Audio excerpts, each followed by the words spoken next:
Thank you, sir. Mr. President, is that the culmination of ongoing conversations that you've had with your counterparts, this particular executive order? Which one, last or? The one that the No, Congress Secretary the digital tax is taking place all over Europe. They're taxing us, and they're doing other things. They're suing all our companies. And if that's going to happen, we want to be the ones that sue, not them. And they use it almost as a form of running European countries, and the EU in particular has been very violent in its lawsuits against our companies, and frankly, very violent and very bad to our airlines. I've gotten calls from the heads of airlines saying they stop in Europe and they're getting charged all sorts of taxes that they never even heard of. They stop and they're getting fined and charged, and they do it only with American companies. They're not doing it to other countries, so we're stopping it. And we have another thing, we have another step to go, and if they don't shape up, as an example, Apple has had to pay like $17 billion in a lawsuit that nobody thought was worth anything. And I won't get into the judge or the decision or how the decision was arrived, but I'm pretty good at this stuff, and I think it's disgraceful. And Google's being sued, Facebook's being sued, and many others are being sued by their so-called government, if you call it a government, EU.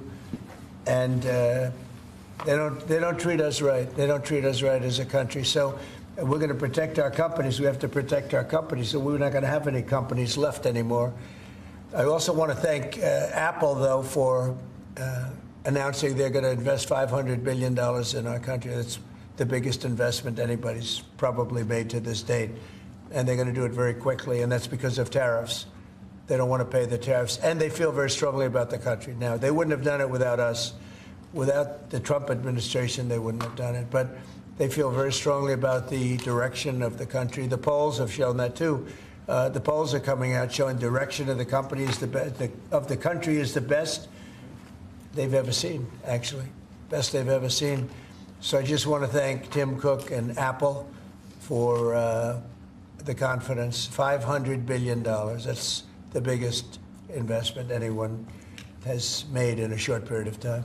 Mr. President, have you spoken today with the House Republican holdouts who Yeah. said they would not be supporting the budget resolution? Well, I'm not involved in that. They know what I want, and the Senate knows what I want, too. And the Senate's got a bill that's very strong, having to do with the taxes, because the taxes is what's bringing all these companies in. So, and without it, by the way, you'd have to double your own taxes. Everybody would be doubled up, and you'd have the biggest tax increase ever.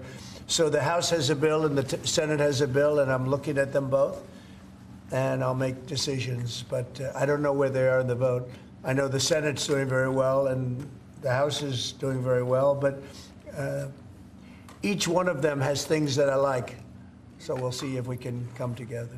Mr. President, can you clarify, hopefully once and for all, what your expectations are with this email to federal employees? What are you going to use that information for? And do you see it as voluntary, like OPM has said, or mandatory? Yeah, well, it's somewhat voluntary, but it's also, if you don't answer, I guess you get fired. What it really is, still lost on that. What it is do people exist? We have this massive government with millions of people, and nobody knows who's working for the government, who's not. So what they're doing is they're sending out a letter to everybody, and they're saying, what were the things you did last week? Mm-hmm. I guess they ask for 5. And if people are working, it's easy. I could tell you 5 things I did last week. I could tell you 5 things I did 6 weeks ago, right? If they're there and they're working, they're able to say they did 5 things during work. And that means they're working and they're with us and they have no further obligation. If they're not, it could be there's no such person. It could be that the person's no longer working. They're no longer living at that address. They may be moved. Maybe they moved to a different country, or maybe the person doesn't exist. And we then take that person off the payroll, and we save a lot of money by doing that. But that's one of the only ways. I think it's a very smart thing. And it says, if you don't answer, essentially, there's a penalty to pay. Like, that's the end of the job. Well, Musk has said that. The order itself doesn't say that. I think that's part of the confusion. Is he speaking for you when he says you'll be terminated? Yeah, everybody speaks for me. I'm the one. I'll take responsibility. You know the old statement, the buck stops here, right? Famous statement. Well, I can say the same thing. The buck stops here. No, we have to find out if people are getting paid and they're not working, and they have a problem. Let's say they have another job, and then they write in false statements. It's a big problem if they write in false statements. They may be working for somebody else but getting paid by the U.S. government, and that would mean that they're not allowed to be doing that. They're not allowed to be working for us and be working for somebody else. We're paying them a lot of money. We're paying them. So we'll see. That solves that problem. Most people aren't willing to say that, we're doing this, and this for the U.S. government, and yet they're at another job, because that's a big problem for them if they do that. So in some cases, they're not writing back. And if they don't write back, they end up eventually losing their job. We give them extensions, but that was something we thought about a long time ago. We give them extensions, but we'll see.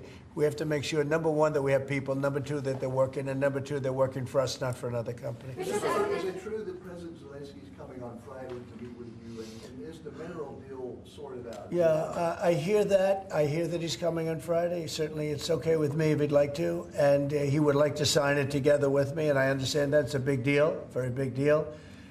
And I think the American people, even if you look at polling, they're very happy because, Biden was throwing money around like it's cotton candy. And it's a very big deal. Look, it could be $1 trillion deal. It could be whatever, but it's rare earths and other things. And look, we're spending hundreds of billions of dollars on Ukraine and Russia fighting. A war that should have never, ever happened. That's a war that would have never happened if I were president. And it didn't happen for 4 years. People say, how do we know that? It didn't happen for 4 years. Would have never happened.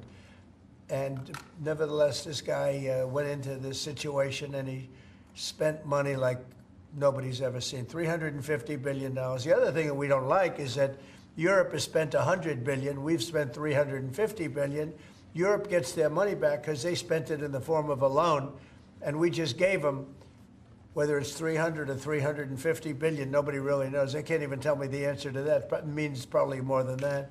So what we're doing is now we're saying, look, we want to be secured. We want to get that money back. We're helping a country through a very, very big problem, a problem like very few people have had. Shouldn't have had this problem because it shouldn't have happened, but it did happen.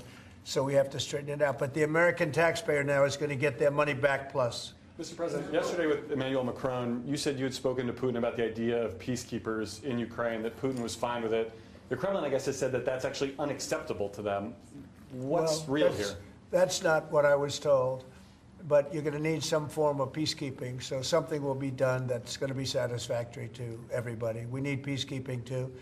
Any situation where there's American troops involved? It's actually something I did discuss, but a form of peacekeeping that's acceptable to everybody. Ultimately, we'll be able to agree on something, I'm sure. With Ukraine and this mineral deal, what does Ukraine get in return, Mr. President? $350 billion and lots of equipment, and military equipment, and the right to fight on, and originally the right to fight. Look, Ukraine, I will say, they're very brave and they're good soldiers, but without the United States and its money and its military equipment, this war would have been over in a very short period of time. In fact, I was the one that gave the javelins. You remember the famous javelins? That was me. That wasn't Obama. It wasn't Biden. It wasn't anybody else. It was me. And they wiped out a lot of tanks with those javelins. And the expression was that Obama gave sheets and I gave the javelins. That was a big deal at the time. It wiped out. That was the beginning when people said, wow, that's something. Well, that was American equipment. Without American equipment, this war would have been over very quickly. And American money, too. I mean, a lot of money. So Mr. President, that war-fighting equipment and the ammunition, that's sustained going forward for Ukraine, and how long is it sustained? Well, it could go forward for a while, and maybe until we have a deal with Russia. Look, we need to have a deal with Russia, otherwise it's going to continue. But now when Americans put up their money, the taxpayer money, and the president approves it, we're getting our money back in some form. But it could go on for a while, or it could be settled quickly. I think it's going to be settled quickly. I spoke with President Putin. I think he wants to settle it, and wants to get on with life. It's horrible. What's happening horrible. Thousands of soldiers a week are being killed. and others too, but especially on the battlefield. Thousands a week are being killed, and we want that to end. Mr. President, when you spoke to... Brian? Yes, okay. Real quickly, Carolyn Levitt, your press secretary, sent an earthquake through that briefing room earlier today announcing that the WHCA would not have any control over placing media in the seats in the briefing room. Just want to get your thoughts on that. And also on Air Force One, it's trending on X. People are talking about it. Get your thoughts. Well, we're going to be now calling those shots. As you know, we won that lawsuit right there. See, the Gulf of America, which is a beautiful name. Most people agree. I don't know. It's, you know, AP has been terrible. Look, I think they're radical left. I think they're third-rate reporters. I know the specific young lady that works on the account is terrible. She's a radical left lunatic, as far as I'm concerned. They don't treat us fairly. That's number one. And number two, they had no right to do that. This is the Gulf of America. And if you look at that shoreline, look at that shoreline. Look, from Florida, well, most of it is, it's called America. And vast majority, like big numbers. So I'm just admiring it as I look at it. I'm getting teary-eyed, but I don't want you to say Trump broke down and started crying. No, how beautiful is that? Look at the shoreline. Look at that. Well, That's America. Can I shift our attention to Canada real quick? Yes, please. Last week, I spent some time with two government officials for Canada. I was asking them how realistic is it that Canada would be the 51st state? Yeah. And they told me there is a path. Alberta is first, and if they sign on, Saskatchewan would follow, and then you go west to British Columbia. There is a movement in Canada to join us. Want to get your thoughts on that and how that's proceeding? So it's true. Thank you, Brian. It's true. A lot of people in Canada are liking becoming our beautiful, cherished 51st state. They'll have to pay much lower taxes. They'll have the ultimate security. You know, they don't pay very much for security right now because they rely on us, which is really unfair to us.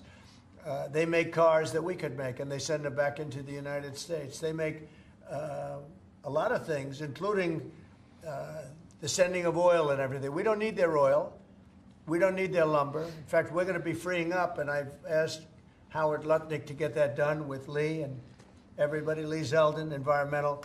We're freeing up our forests. We're going to be able to take down trees. Right now, you know, we're so restricted environmentally. We're going to be freeing it up with an emergency order. We have an emergency order, and we're going to be freeing up our forests. We have more forests than almost anybody, and great lumber, great trees. We don't need anybody's trees. We don't need trees from Canada or anybody else. In fact, we have to put the slits, as they call them, the area, you know, 50, 60-yard area in between areas of trees. It stops the fires.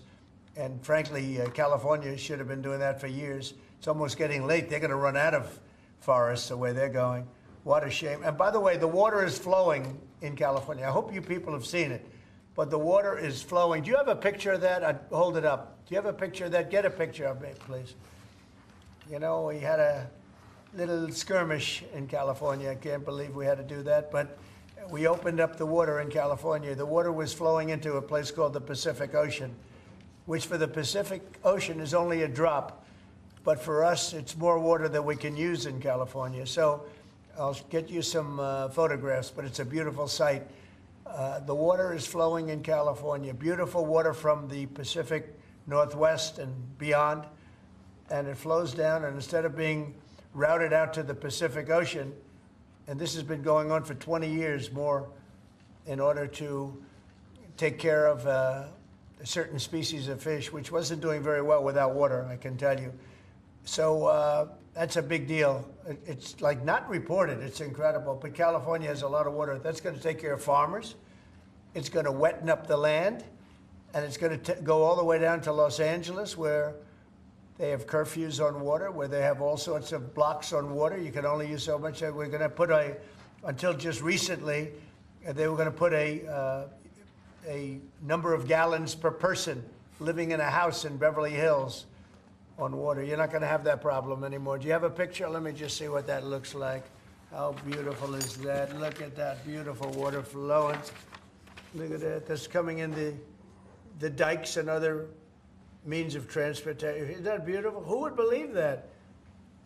That's all water they could have had. I went to the governor during my first term and I said, why don't you do this?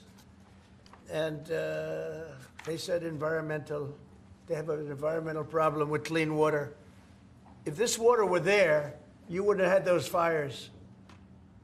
You had sprinklers. They make people put sprinklers in the ceiling of a home, and they had no water in them. With this, they would have had a lot of water in them. They would have all been full. That would have had you would have had a whole different deal down there. You probably wouldn't have had a fire, but if it was, it would have been small, would have been put out. You had the fire hydrants not working in California. So it's a beautiful site. These are canals that were built. These were all built.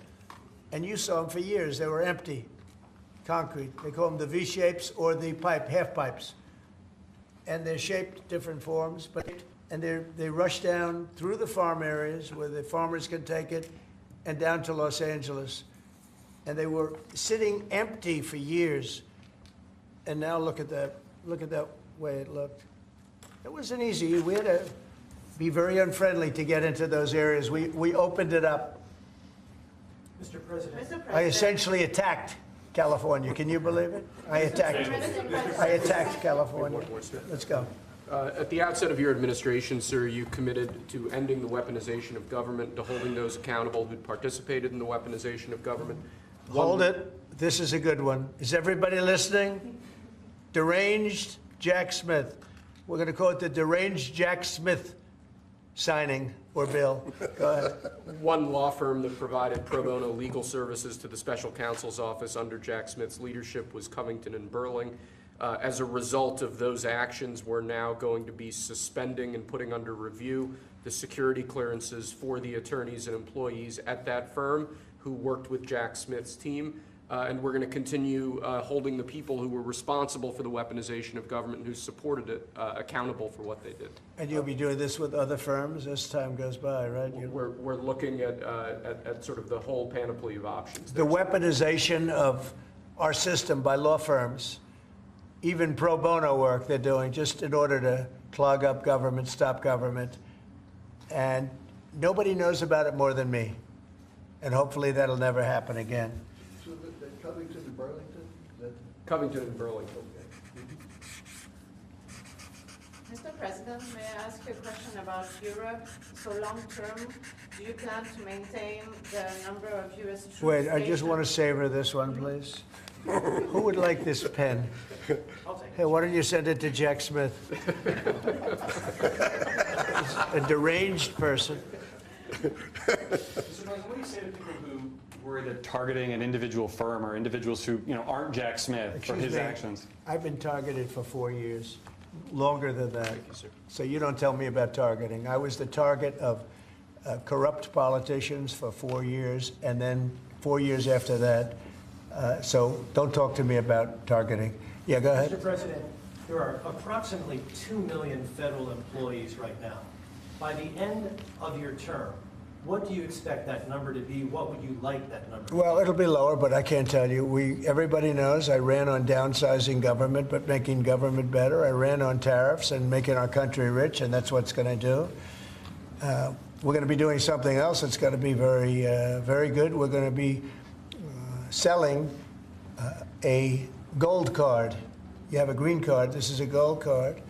We're going to be putting a price on that card of about $5 million, and that's going to give you green card privileges plus.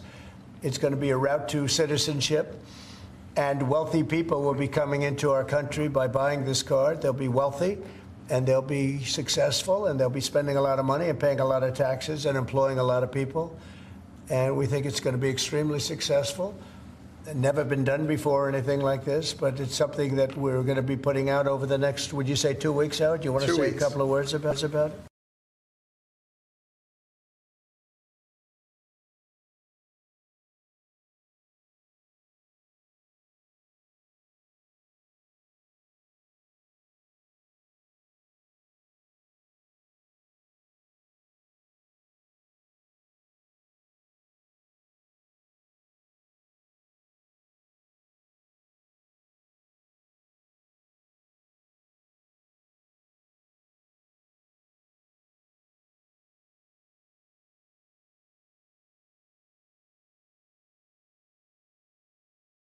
ridiculous EB-5 program. We're going to end the EB-5 program. We're going to replace it with the Trump Gold Card, which is really a green card gold. So they'll be able to pay $5 million to the U.S. government. They'll have to go through vetting, of course. We're going to make sure they're wonderful, world-class global citizens. They can come to America. The president can give them a green card, and they can invest in America, and we can use that money to reduce our deficit. Why do we give out lotteries of green cards? Why do we give out EB-5 for green cards? The President of the United States understands that the right answer is, why don't we eliminate the deficit of the United States of America instead? The gold card, well, millions, but the gold card will bring in with it people that create jobs, very high-level people. I think companies will pay to get people in. For instance, you today graduate from the Wharton School of Finance or Harvard or Stanford or any college, and nobody knows if you can even go to work for a company. So Apple and all these companies that want to get people to be working for them will be able to buy a card, and for the people that are number one in their class at top schools, I see that as one of the things. But generally speaking, it'll be people with money and people that create jobs, and they won't have to pay any tax on income outside of the United States, which they're not paying right now. They're not citizens, but they'll have to pay if they create jobs in the United States. They'll pay full taxes like everybody else. So you're getting big taxpayers, big job producers, and we'll be able to sell maybe 1 million of these cards, maybe more than that. And if you add up the numbers, they're pretty good. As an example, 1 million cards would be worth $5 trillion. $5 trillion. Wow. And if you sell 10 million of the cards, that's a total of $50 trillion. Well, we have 35 trillion in debt. That'd be nice. So we'll see. But it could be great. Maybe it will be fantastic. We have it all worked out from the legal standpoint. It's totally legal to do. Hasn't been done before. It's been done in many different forms. We give them away. Why should we give them away? We shouldn't give them away. And I think it's something very exciting. I think it's potentially just something that we're all very excited about. So it's a gold card. It's somewhat like a green card, but at a higher level of sophistication. It's a road to citizenship for people. And essentially people of wealth or people of great talent, where people of wealth pay for those people of talent to get in, meaning companies will pay for people to get in and to have long-term status in the country. And I think it's something we're very, very happy about. Would you have anything to say about that? Well, many other countries, by the way, do this, including, of course, your 51st state does that. And the money's earmarked for deficit reduction? It may be earmarked for deficit, but it actually could be more money than that. I mean, if you did 10 million, you'd have $15 trillion left over. But generally, it's going to be paid down debt, yes. Do you need Congress for this? Do you think you need No, to we pass don't a need law? Congress, no, because we're not doing citizenship, we're doing the card. I see. It's a path to citizenship, a very strong path to citizenship, but we're not doing the citizenship. For that, I'd have to get Congress. And would all countries be eligible for this gold card? Depends. The countries largely, the people will be vetted very carefully. Mr. President, in Ukraine, would you provide military support for Ukraine in the future under a peace agreement? Say it again louder. Would you provide military support for Ukraine in the future as part You mean of like a peace security? agreement? Yeah. Well, people are going to do it. I think Europe will largely be responsible for that. But European countries will be responsible. But Macron asked for a U.S. backup. Well, we'll see. I mean, right now we're just in the process of negotiating. We've pretty much negotiated our deal on rare earth and various other things. We'll be looking at that security. You're talking about general security for Ukraine later on. I don't think that's going to be a problem. There are a lot of people that want to do it. And I spoke with Russia about it. They didn't seem to have a problem with it. So I think they understand. They're not going back in. Once we do this, they're not going back in. Gold card. Aircraft. Would the U.S. provide, for instance, air defense? Well, I just told you, right now we're not providing anything. You know, it's about Europe, too. Europe put in 100 billion and we put in $350 billion. It's not a fair thing. You know, we would normally say, and I say it now anyway, but we want equalization. They should put up actually more money than us because they're right there. We have an ocean in between. But we've had very good talks with Russia. We've had very good talks with Ukraine, and we think it maybe will come to an end and we'll stop killing young people all over the battlefield and elsewhere. On Europe, so do you plan to maintain heavy military presence in Europe in the long term, like tens of thousands of troops? or We'll be you want to involved. withdraw some? Yeah, we'll be involved in Europe. We're involved in Europe now. Europe is our friend. They took advantage of us on trade. We don't like that. What the EU does, we don't like that. But we'll solve that the old-fashioned way. We'll give them the same reciprocal numbers. You know, we're talking about a reciprocal tax. You know that. And if they charge us, we charge them. Right now, they charge us much, much more than we charge them. And they have non-monetary taxes also and tariffs. And we're going to change that. It's all changing. It's all changing. We're not going to be the people that we were. We had people in this office sitting right at this desk or another model of this desk.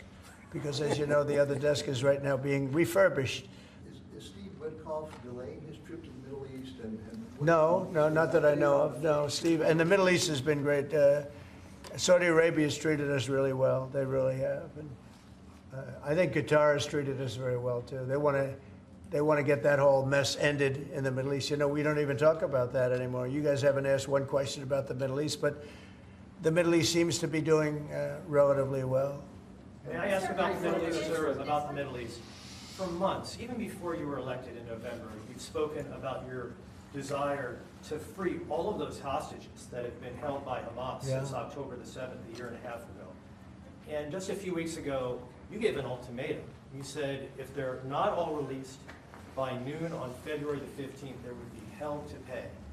Is Hamas thumbing their nose at you, Mr. President? No, I think the opposite. So, as you know, they weren't going to release any more hostages. And I said there's going to be hell to pay. And then they agreed that they were going to release the hostages that they had agreed to release, plus an extra one. And so that you could say that was a big difference. But I said it from that point, it's up to Bibi Netanyahu and Israel. I may have taken a different stance. But they did release, they went back to releasing the hostages. But if you remember, they said we weren't going to release any. They've totally ended it. And I said, well, they're not going to release any. They'll be held to pay. And but the rest is really up to him. What I may have done it differently than him. It's not my decision. It's his decision. But they did release all of those hostages. So. Mr. President, when you spoke to Vladimir Putin, did he raise or did you discuss at all the possibility of a minerals deal on the Ukrainian land that Russia now controls? I didn't discuss it, no. I'd like to buy minerals on Russian land too, if we can. The rare earth. They have very good rare earth also. They both do. I would say that. And oil and gas. Look, it's a great thing if we sell this. It's great for Russia too, because we can do deals there. They have very valuable land that isn't utilized. So something like that could take place, yeah. Have you put raising or lifting sanctions against Russia on the table as your No, we haven't lifted any sanctions on anybody. on the table as part of any negotiation? Well, I guess it will be at some point, but right now we haven't lift sanctions on any. On that card, getting back, fascinated.